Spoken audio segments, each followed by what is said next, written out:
Hello बच्चों, तो आपका स्वागत है अपने ही चैनल एनक्यूज एकेडमी में। और हम क्लास 8 की एनसीईआरटी की साइंस की बुक को रीड कर रहे हैं और उसका जो चैप्टर नंबर सेकंड है माइक्रो ऑर्गेनिज्म और माइक्रोब्स। तो इसका जो कल वाला लेक्चर था वो मैंने कंप्लीट किया था। इसका पेज और जो टॉपिक थे उसमें हमने ये पढ़ा था कि माइक्रो ऑर्गेनिज्म कहाँ रहते हैं, ठीक, और माइक्रो ऑर्गेनिज्म हमारे लिए किस तरीके से ज़रूरत का काम भी करते हैं और हमारे लिए किस तरीके से ख़तरनाक भी साबित हो सकते हैं। माइक्रो ऑर्गेनिज्म का यूज़ कहाँ कहाँ है, तो ये मैंने सब आपको बहुत अच्छे से बताया था। और अगर किसी ने नहीं पढ़ा हो तो वो पीछे वाली लेक्चर को जाकर ध्यान से पढ़े और समझे, ठीक। तो अब हम इस वाले पेज को शुरू करते हैं। इसमें सबसे पहले हमें एक एक्टिविटी दे रखी है। एक्टिविटी में ये लिखा है कि take half KG flour, flour का मतलब आटा या मैदा, एंड सम शुगर, कुछ कुछ शुगर लीजिए, and mix with warm water, और उसको जो है वो किस किस को, फ्लोर को, शुगर को और गर्म पानी के साथ उसको मिला दीजिए। Add a small amount of yeast powder and need to make a soft dough, ठीक है। ये ईस्ट पाउडर क्या होता है? ईस्ट पाउडर जो है वो ईस्ट जो एक तरीके का माइक्रो ऑर्गेनिज्म है, ठीक। इसका क्या काम होता है ये आपको अब पता चलेगा कि ये क्या काम करता है। ये माइक्रो ऑर्गेनिज्म है, आप इतना समझ लीजिए कि जो ईस्ट है ना हमारा, वो हमारा क्या है? माइक्रो ऑर्गेनिज्म, ठीक।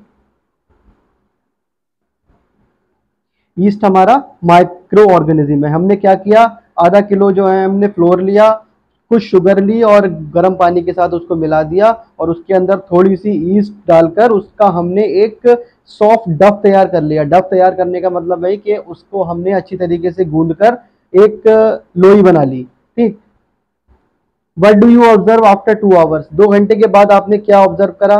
डिड यू फाइंड द डफ राइजिंग, मतलब क्या आपने देखा कि जो आपने डफ रखी थी या जो आपने लोई बनाई थी वो थोड़ी सी बढ़ गई है, यानी कि वो थोड़ी सी उसका जो वॉल्यूम है वो थोड़ा सा बढ़ गया है। डायग्राम में देख सकते हैं कि ये आपने सब कुछ मिला के रखा और थोड़ी देर के बाद 2-3 घंटे बाद हमें देखा तो ये बर्तन से बाहर निकला हुआ है, ठीक। तो जब हम भटूरे वगैरह बनाते हैं ना, तो भटूरे का जो आटा गूंथते हैं तो उसके आटा गूंथते समय उसके अंदर हम क्या डालते हैं? थोड़ा सा गर्म पानी डालते हैं और थोड़ा सा ईस्ट डालते हैं। अब ये डफ का जो वॉल्यूम बढ़ा, तो ये क्यों बढ़ा, हमने क्यों बढ़ाया? इसी तरीके से जो ब्रेड मेकिंग होती है, ब्रेड जो बनाते हैं बेकरी में या फिर जो जो भी बेकरी प्रोडक्ट होते हैं, जैसे केक हो गया, पेस्ट्रीज हो गई, तो उसमें भी हम ऐसा ही करते हैं, ठीक। Yeast reproduces rapidly and produces carbon dioxide during respiration. मतलब जो ईस्ट है एक तरीके का माइक्रो ऑर्गेनिज्म है, वो बहुत जल्दी रिप्रोड्यूस होता है, मतलब कि 1 से 2, 2 से 4, 4 से 8। एंड जब वो रिप्रोड्यूस होता है तो वो क्या प्रोड्यूस करता है? कार्बन डाइऑक्साइड प्रोड्यूस करता है जब वो रेस्पायरेशन करता है, यानी कि जब वो सांस लेता है, ठीक। तो जब आपने उसके अंदर ईस्ट मिलाया है तो वो रैपिडली क्या कर रहा है? रिप्रोड्यूस हो रहा है और कार्बन डाइऑक्साइड को प्रोड्यूस कर रहा है, यानी कि बाहर निकाल रहा है जब वो रेस्पायरेशन कर रहा है। Bubbles of the gas fill the dough and increase its volume. जो भी गैस निकली, यानी कि कौन सी गैस निकली? कार्बन डाइऑक्साइड गैस निकली ईस्ट के रिप्रोडक्शन में during the respiration. Carbon dioxide gas निकली, वो बबल्स की फॉर्म में जो है वो फिल हो गई किसके अंदर? डफ के अंदर। और डफ के अंदर वो जो है बबल की फॉर्म में फिल होकर उसका वॉल्यूम उसने बढ़ा दिया। This is the basic of use of east in the baking industry for making bread, pastries and cakes. मतलब कि एक बेसिक है ये बेकिंग इंडस्ट्रीज में, जो हम ब्रेड बनाते हैं, पेस्ट्री बनाते हैं और जो केक बनाते हैं, उसका बेसिक यही है कि ईस्ट को मिलाने की क्या वजह होती है कि हमारा जो केक है या फिर ब्रेड है या फिर पेस्ट्री है वो बहुत फ्लफी होती है। तो उसका फ्लफी होने के पीछे का रीजन आपके समझ में आ गया होगा।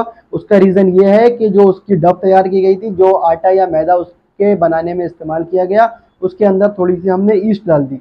और जब हमने ईस्ट डाली तो ईस्ट जो है वो क्विकली रिप्रोड्यूस हुई, यानी कि बहुत जल्दी से बढ़ी।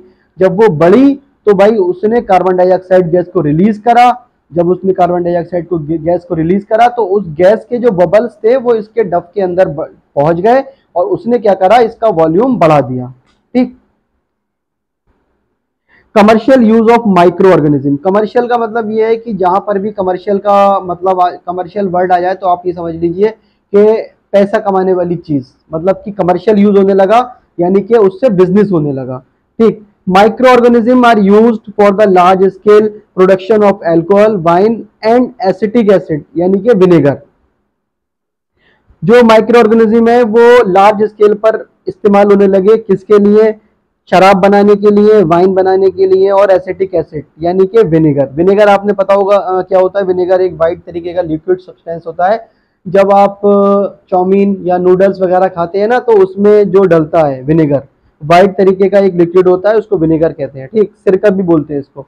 East is used for commercial production of alcohol and wine, मतलब ईस्ट जो है वो कमर्शियल पर्पस के लिए इस्तेमाल होने लगी। किस चीज के प्रोडक्शन करने के लिए? अल्कोहल और wine. For this purpose east is grown on natural sugars present in grains like barley, wheat, rice, crust fruit juice etcetera. मतलब इस पर्पस के लिए क्या हुआ, ईस्ट जो है वो ग्रो करने लगी। मतलब ईस्ट का जो रिप्रोडक्शन है, जो रिप्रोडक्शन जो हो रही थी, वो किस पर अब रिप्रोडक्शन हो रहा है? नेचुरल शुगर्स पर। मतलब जो कि नेचुरल शुगर है, जो प्रेजेंट कहां पर होती है नेचुरल शुगर? ग्रेन्स, मतलब कि ग्रेन्स का मतलब दाने। किसके दाने? बार्ले यानी कि जौ, इसको बोलते हैं जौ। व्हीट यानी कि गेहूं। राइस यानी कि चावल। मतलब जो अब हमारा जो, और फिर crush juice, crush fresh juice. ठीक है, तो हमने क्या करा, कमर्शियल पर्पस के लिए हमने ईस्ट को जो है वो नेचुरल शुगर जो कहाँ प्रेजेंट होती है? Grains like barley, wheat, rice और क्रश फ्रूट जूसेस, इस पर हमने डालकर उसको ग्रो करने लगे। ठीक। एक एक्टिविटी और है, take a 500 ml beaker filled up to 3/4 with water. मतलब आप एक 500 ml का एक बीकर लीजिए, इसको आप 3/4 वाटर से फिल कर दीजिए। 3/4 वाटर का मतलब है कि उसका ये जो वॉल्यूम है ना पूरा, उस वॉल्यूम का 3/4 लेना है आपको। ठीक। जैसे मान लीजिए कि 500 ml की बॉटल है और इसका आपको 3/4 लेना है, तो इसकी मल्टीप्लाई आपको 3/4 से कराना पड़ेगी। और जब आप इसको काटेंगे तो 4 1 4 और यहाँ पर 10 हो गया, 4 2 10 और 2 चला गया, 4 5 20 और 125 की आप 3 से करोगे, 3 5 15 और 3 5 15 के बाद चला गया 1 3 दूनी 6 और 1 7 3 कम 3, यानी कि 375 मिलीलीटर आप ml जो है आपको वाटर लेना है 500 ml की बीकर में। ठीक। डिसॉल्व 2 से 3 teaspoon of sugar in it, इसके अंदर 2 से 3 चम्मच जो है वो आप शुगर को ऐड कर दीजिए। Add half spoon of yeast powder to the sugar solution, जो आपने शुगर सॉल्यूशन बनाया इसके अंदर हाफ जो है वो स्पून आप ईस्ट का पाउडर डाल दीजिए। Keep it converted in a warm place for 4 से 5 आवर्स, आप इसको आप रख दीजिए किसी गर्म जगह पर 4 से 5 घंटे के लिए। नाउ स्मेल द सॉल्यूशन, 4 से 5 घंटे के बाद जो ये सॉल्यूशन था इसको आप स्मेल कीजिए यानी कि सूंघिए। Can you get a smell, क्या आपको कोई स्मेल आई इस सॉल्यूशन के अंदर से जो आपने रखा था? ठीक। This is the smell of alcohol as sugar has been converted into alcohol by yeast. अब जो आपको इसके अंदर से स्मेल आएगी वो किसकी स्मेल होगी? वो एल्कोहल की स्मेल होगी। क्यों? क्योंकि शुगर जो है वो कन्वर्ट हो चुकी है एल्कोहल के अंदर ईस्ट के द्वारा। ठीक, शुगर जो है वो कन्वर्ट हो चुकी है किसके अंदर? एल्कोहल के अंदर, ईस्ट के द्वारा। क्योंकि हमने उस सॉल्यूशन के अंदर, उस वाटर के अंदर जिसमें हमने शुगर मिलाई थी उसके अंदर हमने ईस्ट डाली और ईस्ट डालने से वो शुगर जो है वो कन्वर्ट हो गई एल्कोहल में। This process of conversion of sugar into alcohol is known as fermentation. ठीक है, तो फर्मेंटेशन क्या है? Fermentation is just like a process in which sugar is converted into alcohol. मतलब कि फर्मेंटेशन एक तरीके की प्रक्रिया है जिसके अंदर शुगर जो है वो कन्वर्ट हो जाती है किसके अंदर? एल्कोहल के अंदर। ठीक। लुईस पास्चर डिस्कवर्ड फर्मेंटेशन इन 1857। फर्मेंटेशन को किसने डिस्कवर किया था? ये क्वेश्चन बहुत इंपॉर्टेंट है, बार बार आपके एग्जाम में पूछा जाता है। आपको फिलअप में भी मिल सकता है, ट्रू फॉल्स में भी मिल सकता है, मैचिंग में भी मिल सकता है, तो इसको ध्यान रखिए। फर्मेंटेशन के प्रोसेस को किसने डिस्कवर किया था? इसको डिस्कवर किया था लुईस पास्चर ने 1857 में। ये आपको ईयर भी याद रखने की जरूरत है। ठीक। Medical use of micro organism, मतलब कि माइक्रो ऑर्गेनिज्म का मेडिकल में किस तरीके से इस्तेमाल किया जाता है। Whenever you fall ill, the doctor may give you some antibiotic tablets। मतलब आप जब कभी भी बीमार पड़ते हैं तो डॉक्टर आपको कुछ एंटीबायोटिक टैबलेट देता है। कैप्सूल्स और injection such as of penicillin, मतलब एंटीबायोटिक टैबलेट देता है, कुछ कैप्सूल्स देता है या फिर इंजेक्शन देता है जैसे कि पेंसिलिन। ठीक, the source of these medicine is micro organism, मतलब ये जो भी ये दवाइयां हैं, टैबलेट्स हो गई या फिर कैप्सूल हो गए या फिर इंजेक्शन हो गया, इसका सोर्स क्या है? इसका सोर्स जो है वो माइक्रो ऑर्गेनिज्म है। ये सारी चीजें माइक्रो ऑर्गेनिज्म से ही आ रही हैं। ठीक, तो आपके समझ में आता होगा कि माइक्रो ऑर्गेनिज्म का हमारे जीवन में कितना बड़ा रोल है। अब वो रोल फायदे के रूप में भी है और नुकसान के रूप में भी है। कल जैसे मैंने आपको बताया था कि वायरस एक माइक्रो ऑर्गेनिज्म है, और एक वायरस यहाँ पर भी पूरे देश में जिसने कोहराम मचाया था, कोरोना वायरस। ठीक, तो उसने कितना बड़ा तबाही मचाई थी पूरी दुनिया के अंदर। और फिर यहाँ पर आप पढ़ रहे हो कि भाई माइक्रो ऑर्गेनिज्म जो है वो मेडिकल में भी यूज हो रही है। हम जो दवाइयाँ खाते हैं वो भी माइक्रो ऑर्गेनिज्म से ही आती हैं। These medicines kill or stop the growth of the diseases causing microorganism, मतलब कि जो आप बीमार हुए तो वो भी तो एक तरीके का आपके अंदर बैक्टीरिया या वायरस, वो भी तो माइक्रो ऑर्गेनिज्म है। ठीक, तो क्या हुआ, माइक्रो ऑर्गेनिज्म को माइक्रो ऑर्गेनिज्म से मरवाया। मतलब ऐसा है ना कि भाई कि आप बीमार हुए तो वो भी माइक्रो ऑर्गेनिज्म की वजह से हुए, आप सही हुए तो वो भी माइक्रो ऑर्गेनिज्म की वजह से हुए। इसीलिए कुछ माइक्रो ऑर्गेनिज्म अच्छे होते हैं और कुछ बुरे बुरे होते हैं। ठीक,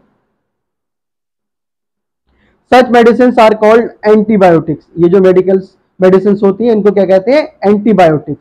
these days a number of antibiotics are being produced from bacteria and fungi, मतलब आजकल के दिनों में बहुत ज्यादा ही मात्रा में, मतलब बहुत ज्यादा लार्ज क्वांटिटी में एंटीबायोटिक तैयार करी जा रही है। किससे? बैक्टीरिया और फंगाई से। और बैक्टीरिया और फंगाई क्या है? माइक्रो ऑर्गेनिज्म है। Streptomycin, tetracycline and erythromycin are some of the example of antibiotics tablet. ये जो नाम मैंने आपको बताया ये आप याद कर लें, ये आपके काम के नाम है कि कौन कौन सी दवाई है। स्ट्रेप्टोमाइसिन, टेट्रासाइक्लाइन एंड एरिथ्रोमाइसिन, ठीक, are some of the example of the micro organism. तो ये छोटा सा एक टॉपिक रह गया, इसके अंदर कवर अप कर लेते हैं और उसके बाद में ये पेज खत्म हो जाएगा। In 1929 Alexander Fleming was working on a culture of diseases causing bacteria, मतलब कि 1929 की बात है, बहुत पुरानी। अलेक्जेंडर फ्लेमिंग एक वैज्ञानिक थे जो काम कर रहे थे किस चीज पर? Culture of diseases causing bacteria, मतलब वो जो बीमारियां बैक्टीरिया से होती थी उनके कल्चर पर, मतलब उनको समझने की कोशिश कर रहे थे कि ऐसा क्यों होता है। Suddenly he found the spores of a little green mould in one of his culture plates, मतलब उन्होंने जो भी एक्सपेरिमेंट कर रहे थे उन्होंने सडनली देखा कि, मतलब स्पोर्स देखे लिटिल ग्रीन माउल्ड के, मतलब लिटिल ग्रीन माउल्ड के अपनी एक प्लेट पर, जो भी वो इंस्ट्रूमेंट या फिर जो भी टूल्स यूज करते होंगे उन्होंने उस पर देखे। He observed that the presence of mold prevented the growth of bacteria. He observed that the presence of mold, मतलब उन्होंने ये देखा कि ये जो माउल्ड ग्रीन जो माउल्ड थे उनकी प्रेजेंस की वजह से बैक्टीरिया की ग्रोथ रुक गई। मतलब बैक्टीरिया जो ग्रो कर रहा था उसकी ग्रोथ रुक गई, किसकी वजह से? जो ग्रीन माउल्ड उन्होंने अपनी प्लेट पर देखे थे। In fact it is killed, it also killed many of this bacteria, मतलब उन्होंने ये भी देखा कि इस बैक्टीरिया की वजह से, मतलब इस बैक्टीरिया की ग्रोथ तो रुकी उस माउल्ड की वजह से जो उनकी प्लेट पर आया था, और साथ साथ उस माउल्ड ने बहुत सारे बैक्टीरिया को मार भी दिया। From this the mould penicillin was prepared, मतलब इसी के बाद से एक माउल्ड तैयार करा गया जिसका नाम क्या था? पेंसिलिन। ठीक, पेंसिलिन क्या है? एक तरीके का माउल्ड है जो किसको रोकता है? बैक्टीरिया को रोकता है और बैक्टीरिया को मारता है। ठीक, तो ये अब हम यहीं पर एंड करते हैं क्योंकि वीडियो की लेंथ में ज़्यादा कर नहीं सकता अभी। और अगर इस वाले पेज पर आपको कोई भी डाउट हो तो वीडियो में कमेंट और लाइक कीजिएगा और वीडियो को शेयर कीजिएगा। Thank you.